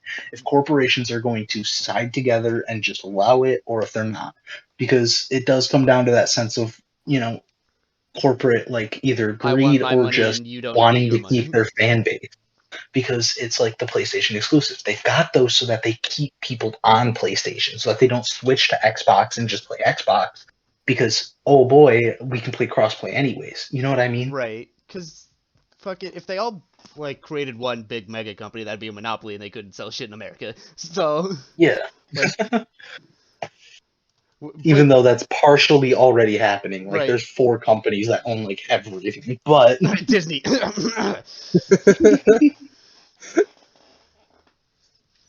God, Disney. Disney is the definition of a fucking monopoly and nothing's being done about it yet. It's going to happen. Star Wars, MCU. There was a rumor they were going to acquire My Hero Academia. Oh my bro. god. The Yeah, I American know, legal right? system is going to catch up to Disney. It's going to happen. When it's going to happen, we don't know. But it will Let's also happen. be honest though. There's always that fear though that in the American legal system there's a level of corruption that we don't know, we can't see, it's behind curtains. Right. Just like with lobbying was a big issue, Like, there's corruption in even to everything. now. Right. Like There's gonna be lobbying those is a corrupt. massive. Right. Money rules the world, no matter what you say about money. Money makes Mhm. the world go round. Nothing else makes the world go round, just money. Like, even if you go and try to live off the grid and don't associate yourself with any sort of capitalism whatsoever at all, at the end of the day, you still have to spend money on something. Right. Whether it be electricity, you're buying the gas for your generator, or like taxes. Oh my god, that's a whole other topic. Whole other can of worms. That is We've going to been be said a going for lot. almost an Like, hour and a half. I was just about to say, how long have we been talking? We just went off. I love it. My timer is at an hour and 23 minutes. the I mean, we can make these as long as we want. first episode's got to be special, a whole 2 hour special. Like, Right. The mega episode. yeah. But there's so much that comes down to all of this stuff, and there's so many factors that can factor into everything. It makes it impossible to see as like a normal person without knowing what's All the going ins on and outs within of these it. corporations and like all those ins and outs, like you just said. Um, But as somebody who doesn't have that, we could objectify it down to corporate greed. For the most part, it's as a what lot of we're corporate able to greed. see, yeah, that's what Yeah, it feels like. like I'm not one of Because those guys on the front lines in the programming department of these companies that work ridiculous hours for for the company to make more money than they're gonna see in their paycheck. Right. Because it all boils down to money. Yay, I think it money! really does. Because, like I said, one of the biggest things is going to come down to just like the console wars. Everyone is fighting between PlayStation or Xbox. And you got to think about it even now, in the sense of, at least with me working, when we get PlayStations in store, they sell out in 2 days max. Oh They're not a crap! commodity that stays around. But like we had Xbox One X's or the Series X's for what felt like 2 weeks just sitting in the store. And not just like we had 5 of them sitting back there that no one knew about. No, we had like 30 of them that we were actively trying to sell. Which do you prefer? If you're like if you have to be given a choice between Xbox and PlayStation for the rest of your life. With a gun to my head, PlayStation. In Yeah. Oh man, my heart. Just because of in my Gears opinion, of War. between the war of these two, I personally have to go with PlayStation right now. But that's because PlayStation currently has the games I want to play, and specifically system lock, in the Right. sense of like Bloodborne and Demon Last Souls. of Like the Us. Demon Souls remaster is the massive one I want to play. Right. Like so bad. And Like that's locked to Sony because they've owned the rights for that since the original Demon Souls came out. And then FromSoft is like, Right. yeah, yeah. we're done with this. We're moving on. Fucking That's why do they what you you want never with this. seen a That's why it took so long remaster to until get that now. remake. Right. Because I don't know if that was like a big want that everyone had, but like fucking Sony was like, we can make money off of this. It was definitely a want I wanted. Just because Demon Souls for me, even though it's Dark Souls beta, there's a charm about it different than the rest of the Souls games. Where I don't want to play PvP on it, but every once in a while I want to play it just because it's unique compared to Dark Souls, Dark Souls 2, Dark Souls 3, Right. It's got where its you own set of have shit to learn and adapt to. yeah, But that's also been something through the entire Soul series, and that's partially why like I like the Soul series at least. Dark Souls 1 is, yes, There's a similar to Dark lot Souls of 3, but that's because diversity Dark Souls 3 across was the based games. on it. But then again, Dark Souls 3 is a completely different game in the sense of, sure, you've got the same fundamentals, but The story's everything different, is, mechanics are yeah, different. But that Dark like the Souls stories 1. don't connect at all unless you look so deep in the lore that you're grasping at straws. right. And You're watching Vatai's videos, you're watching body this video, guy's lore, yeah. But dude, like that like, also boils out to FromSoft and their lead director for the Soul series, Miyazaki. Yes, He doesn't like making remakes to his games. So yes. that's why everything is so diverse, is because he doesn't like doing mhm. direct remakes. And on Dark Souls 2, it wasn't even Miyazaki that was hands-on entirely with the production or Yeah, any of it. Until the end of it, let's be honest. Sony came crying and he was like, let me fix this garbage as best as I can. he cracked his knuckles and was like, "Watch this." Sony like came crying, like, please, please help us. And he was like, Hold my a beer. little. Hold my beer. This is what you guys got done in 2 years? Oh But man. then immediately after that, we've got Dark Souls 3. But like I said, they're completely different series. Like the gameplay's different. Like the dodging mechanics there, sure. It's a Souls like. It's gonna be, Right. similar. But then even in the sense of like Bloodborne, it's a completely different like experience than playing any of the Soul series. Right. Demon Souls, which was the beta of it, it's a completely different experience, like we were talking about from the Souls games. And even when it comes down to Elden Ring, it's fundamentally the same type of game, but it's But it's completely its different. Like it's its own it's its unique own thing. experience.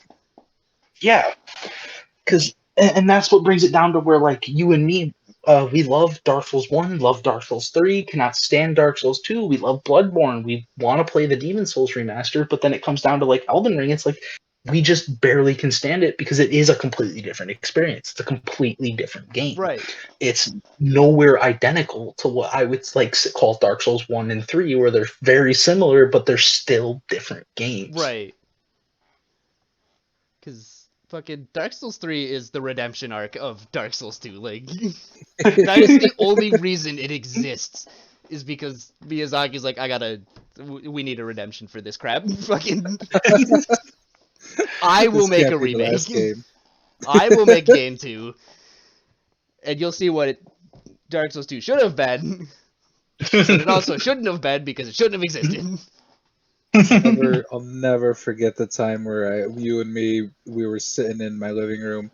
Oh, I love Dark Souls 2. What do you mean? It's not a bad game. And then you showed me the PlayStation 4 Scholar the First Sin version of it versus the 360. And as I went through, all I could think was, oh god, Oh yeah, because something's wrong here. you were telling me about how good Dark Souls 2 was. I was like, Al, it's a pile of garbage.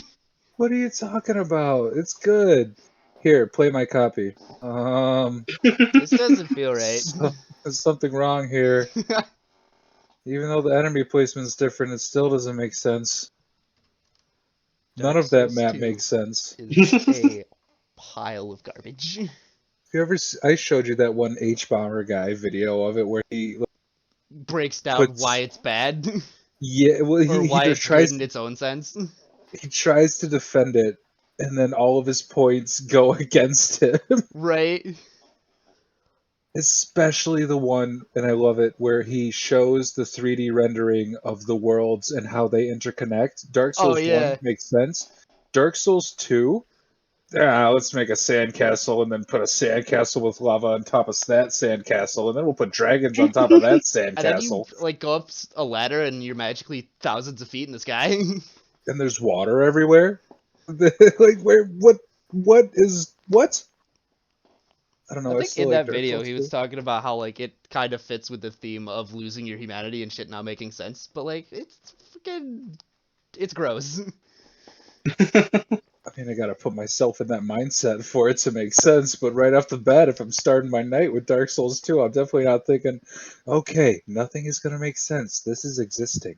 Right. Oh my god.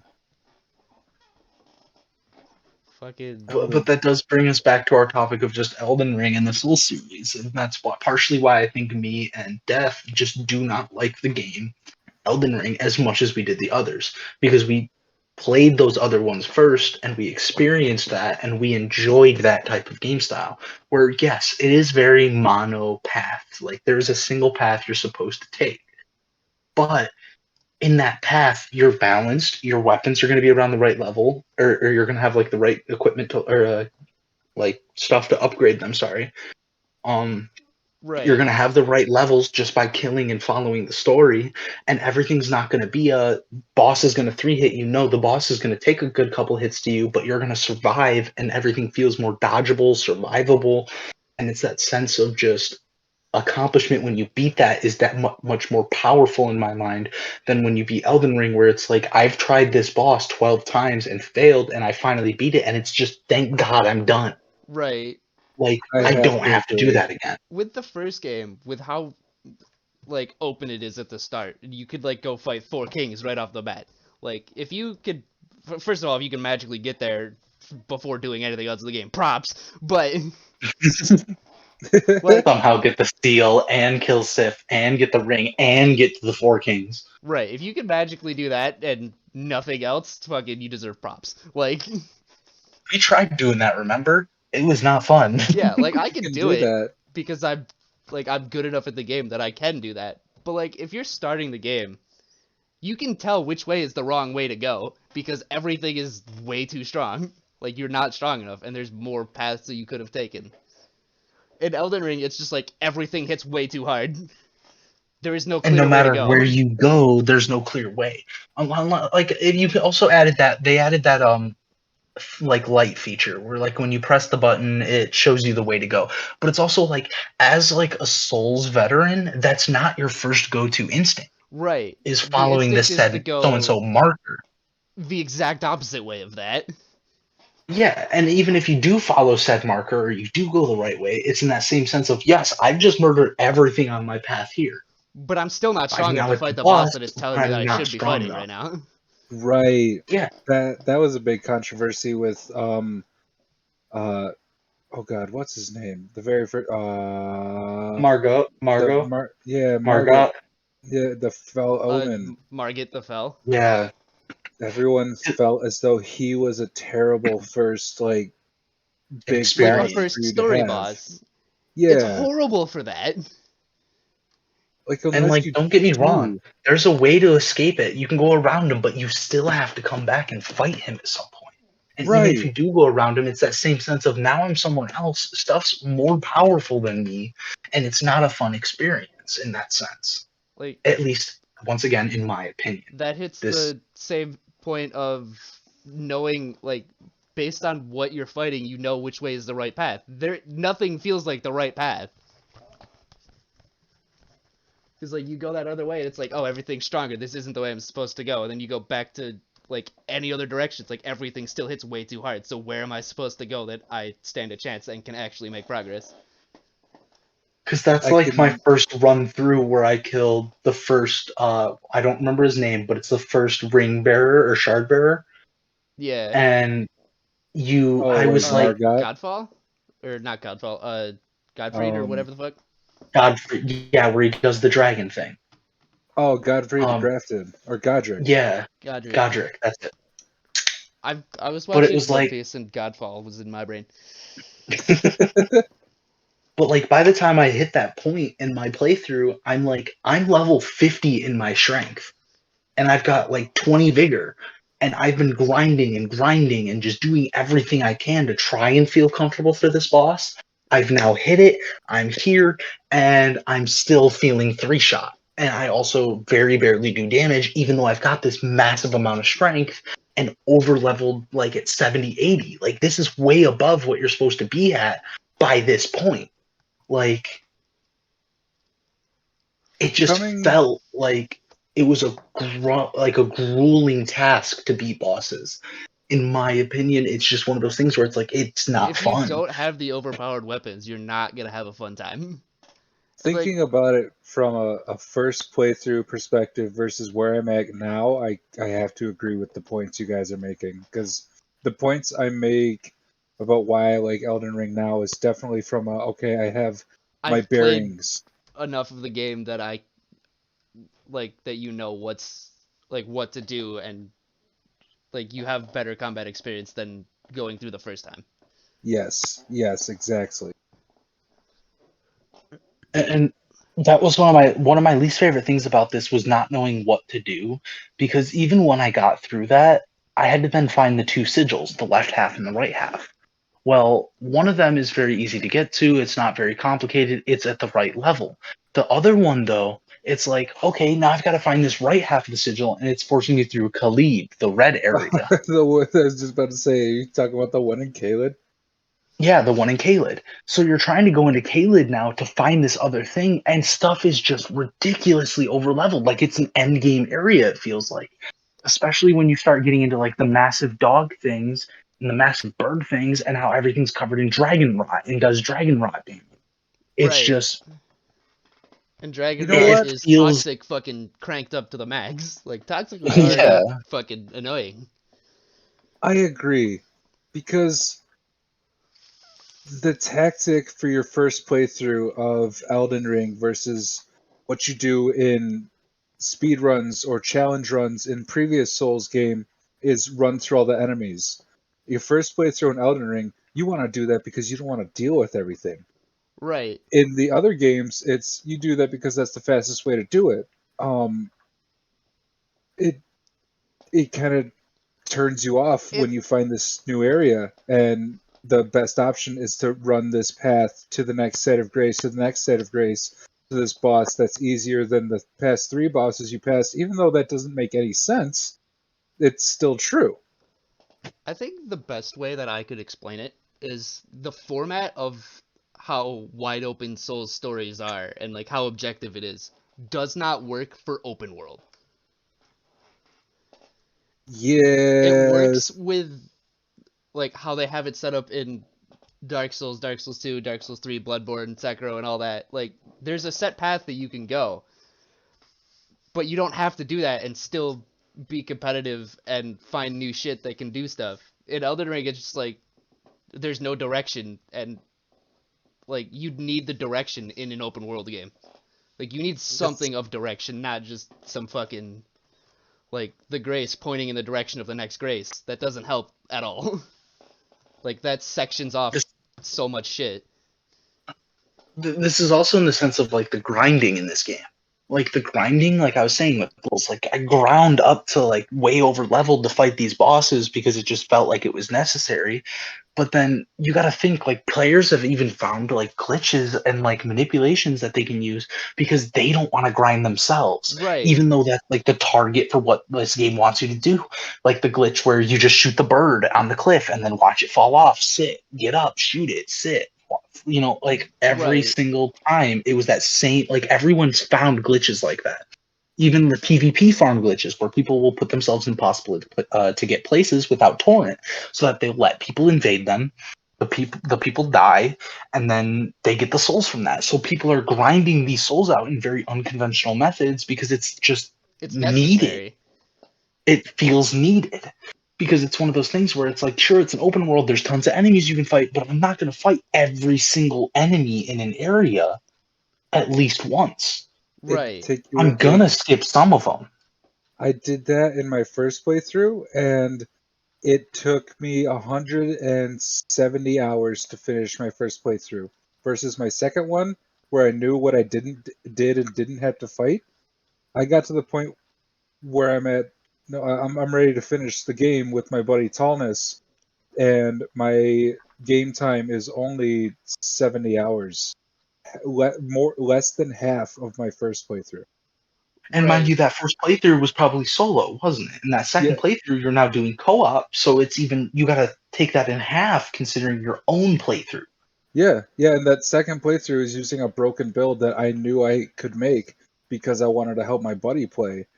Versus, Exactly. yeah, and what you're saying Eh, about ways to cheese bosses, the very first phase of the final boss, what's his name? Radagon with the hammer where he broke the Elden Ring.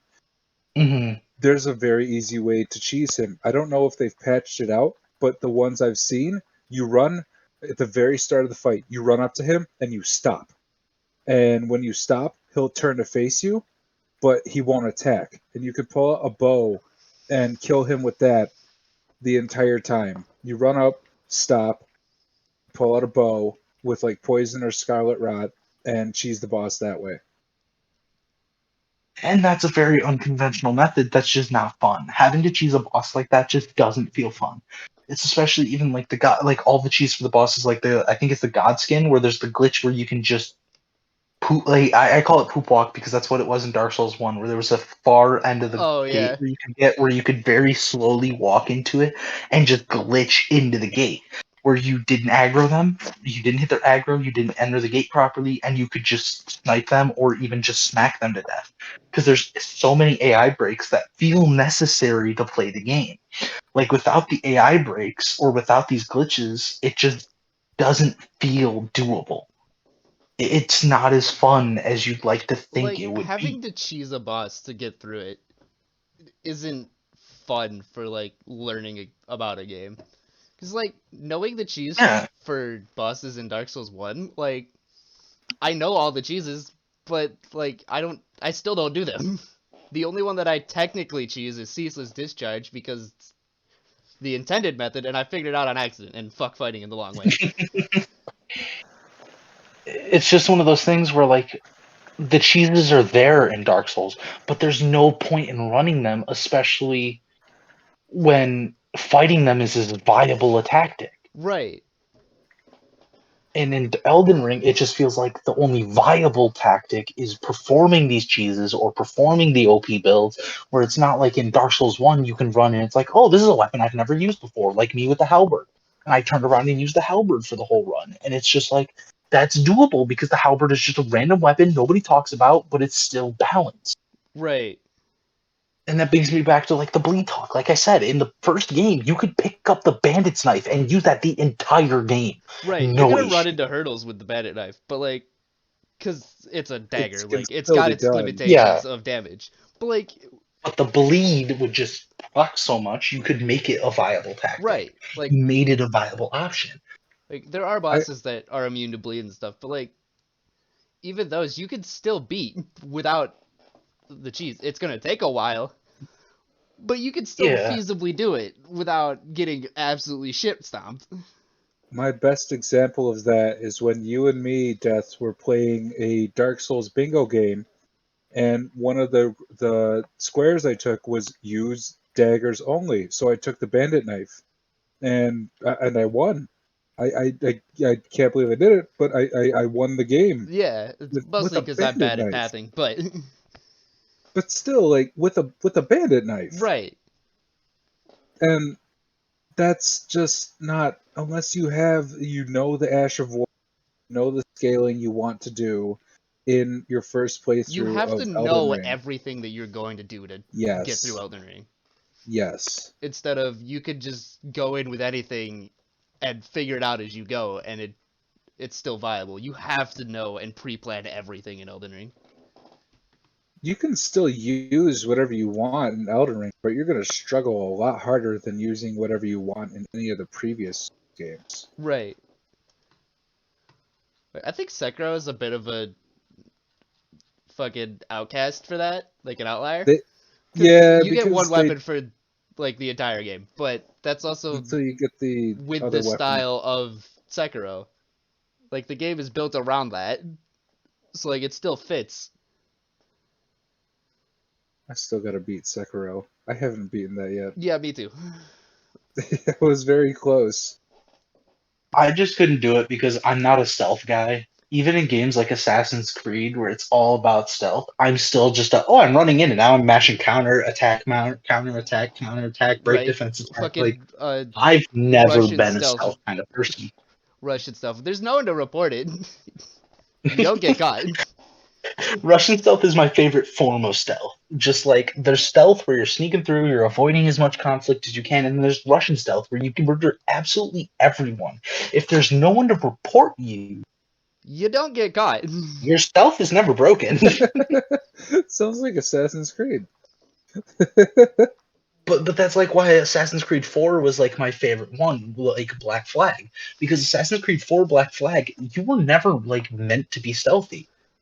But Like you the can whole be. pirate battles, they're there. There's a couple missions that force you to be stealthy if you're trying to do like all of them in a couple main missions. But it's like the option's there to be stealthy. You don't have to be. Like you can walk in like a complete compound of guards, just stand in the middle of it and just slaughter everyone. Right. Like Assassin's Creed Odyssey really took the idea of stealth and tossed it out the window. It got worse after Black Flag. Like during Black Flag, you have the option.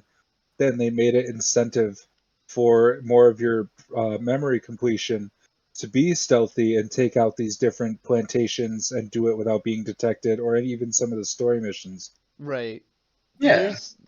There's no memory completion in Odyssey. It's all fucking you live this person's life, and there's like you just don't have the memory completion that you have to do. God, Odyssey was an insane game for me. I Only Odyssey still is because dark. It's the Souls-like of Assassin's Creed. I'll be honest, I put myself way out of place in Odyssey, and there's this one mission for like the Daughters of Artemis questline where you have to kill a bull. The bull is on top of a cliff, and it is 20 times the size of your character, and it is just so strong. And Oh it was like, yeah. I am in an area I am not supposed to be yet. I am way under leveled, and I'm stubborn, and I'm trying to beat Right. this You bull. can look at the level, Like, like it tells you what level you should be for the area too. Like yeah, and I'm just like, like 10, 20 levels under, and I'm like, no, no, no, I I remember will do it. the first time I played Odyssey, it was so easy for me because it was just like a dulled down version of Souls combat.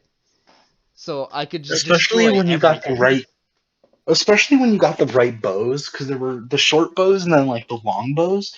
And if you use the sniping like longbows, and you just were good at hitting headshots, GG. Right? Like I didn't Game even over. fucking do that. I just Like, ran up to everything and because the parrying is so easy and mhm. like the combat is generally easy in Odyssey. So like I was fighting things that were like 10 levels higher than me.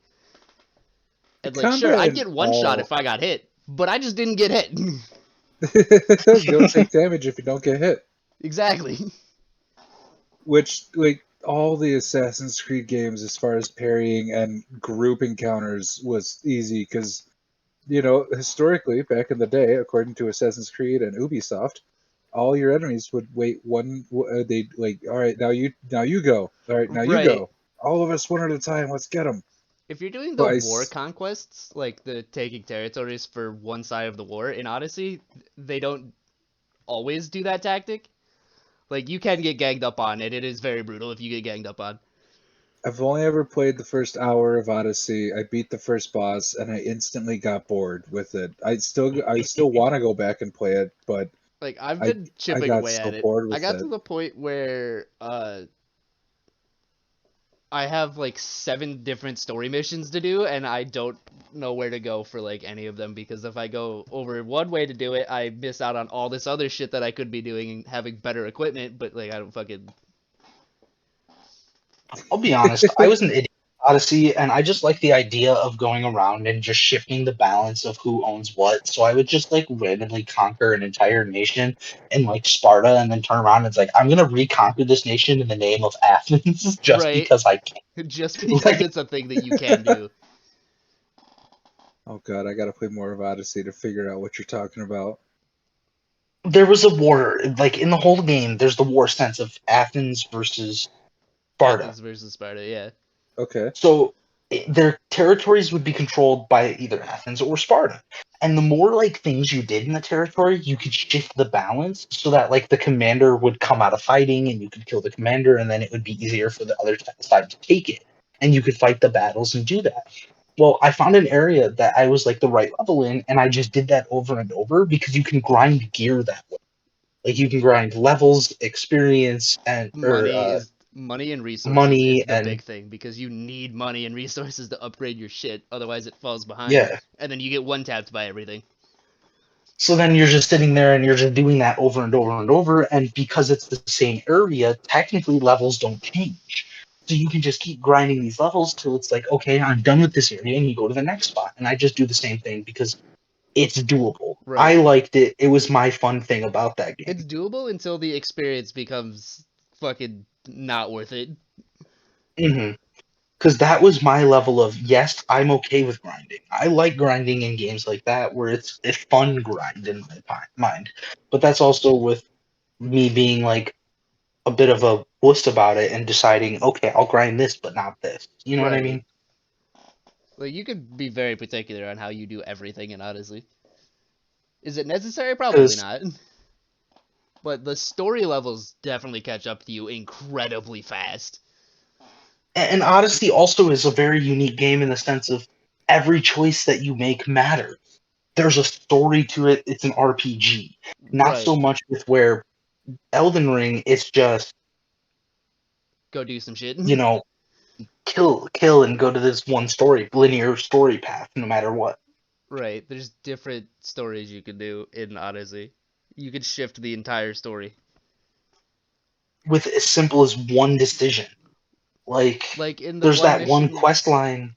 Sorry, you go the on. I'll. the it's like the start of Act 2 where you could choose to kill your father or keep him alive. I don't know what the Yeah. implications are of keeping him alive because I killed him because he's a piece of shit. I kept him alive and he gave me his helmet. That's like the main thing I think there. I killed him But and it got his does helmet. just I got maybe his it helmet was and I his killed helmet I got. his the first Oh, mate guy and I got his spear. I think you get his helmet and sword if you like spare him. Yeah, But and if then you that'll kill have him, you then kill fun. the other dude and get the Right. spear. And then that's got Because its I own know, story implications.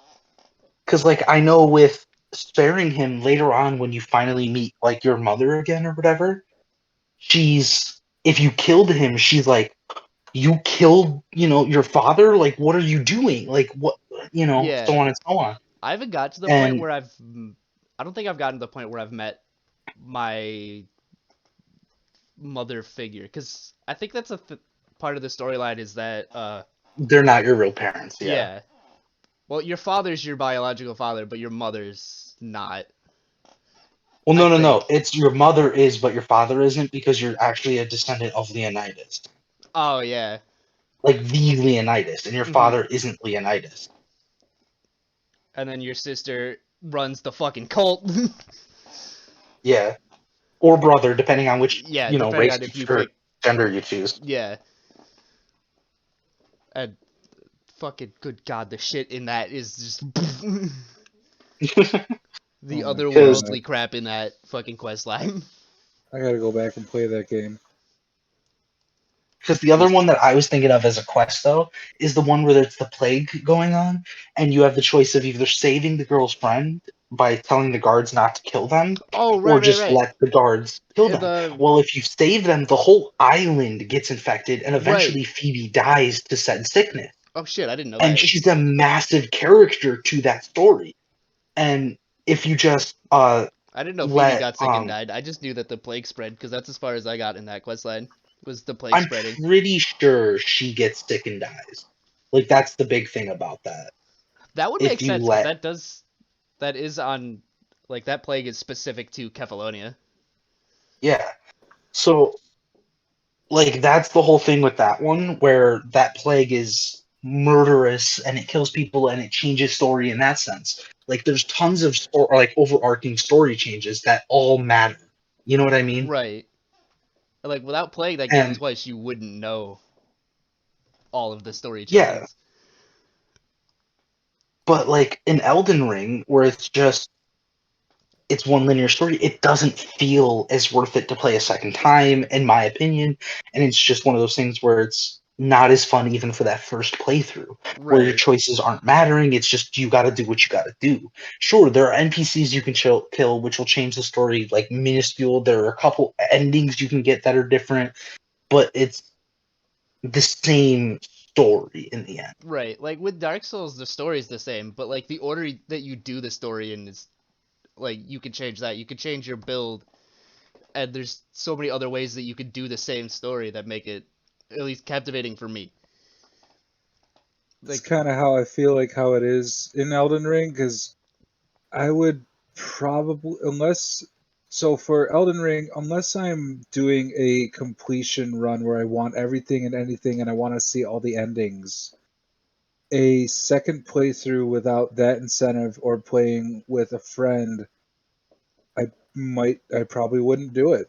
yeah. God, what fucking. There's a game that I played that I really enjoyed the first time and just could never go back to playing, and I cannot think of what it was. Dark Souls 1, No. Dude, the Dark amount Souls of 2. times I've played Dark Souls 1 over again. That's like when Sierra asked me, "Don't you ever get bored of this game?" No. No. Will you Okay, ever? that's a lie. I do get bored of No. playing Dark Souls sometimes. But, like, I'll If eventually go back to Sometimes is it. the key word there. Like, I'll get bored sometimes. of playing it a shit ton in a short period of time, but I'll just take a break and go back to it. I think my big one in that sense of just games got like too, boring after so long was I have to go with Borderlands. Like, don't get me wrong, I loved Borderlands to death. The first game, like, specifically. Like, it was my favorite game. But after playing Borderlands 1 once through, I couldn't go back and do it again. It was Right. just, I couldn't. I physically couldn't drag myself back to playing Borderlands again. And Like, with then 2, I just outplayed, like, I played everything that you could do in that game. yeah, and it's used the same sort of way where it's like I can play it, I can enjoy it, but only so much. Because, like, some games don't have replayability, and other games have a lot of replayability. But that also just comes down to preference. It does come down to personal preference on that, Yeah. It's like, which is a big Borderlands. thing I sort of feel like we are partially ignoring with a lot of this, and that's why I keep saying my opinion, is a lot of this comes down to personal Right. preference. Like, what do you like to do? Oh Right. yeah, 'Cause for sure. everybody likes something different. Yeah, Death loves playing NHL and Madden, whereas if I play it when he's on, but on my own, I don't even bother. Right. Which is definitely true with Borderlands as well. Like I played it maybe with one or the two characters in each game except three, and I got bored real fast. Like I tried to go back and play it because they remastered it for the PlayStation 4, and I went and I tried to play it back, and it just got so boring after like Right. 3-4 hours into it. Like fucking with playing Madden and shit, everyone wants the game to be more than just you play the sport. Yeah, Like people want it to be more than you play football.